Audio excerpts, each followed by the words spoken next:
டைட்டில்லையே பார்த்துருப்பீங்க, சர்ப்ரைஸாக வந்த பிரியாணி, அதுவும் வந்து 300 கிலோ மட்டனில் செஞ்ச பிரியாணி. வாங்க வீடியோக்குள்ளே போகலாம்.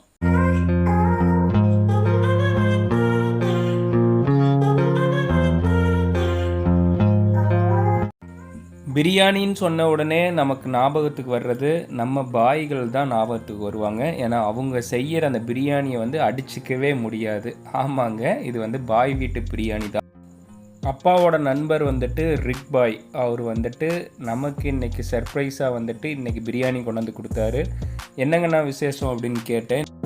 இன்றைக்கி வந்து மிலாடி நபிங்க, அதற்கு வந்துட்டு பாய்கள் எல்லாம் சேர்ந்து அவங்களுடைய டெம்பிளில் மசூதியில் வந்துட்டு பிரியாணி செஞ்சுருக்குறாங்க. அதுவும் வந்து 300 கிலோ ஆட்டில் செஞ்சுருக்குறாங்க.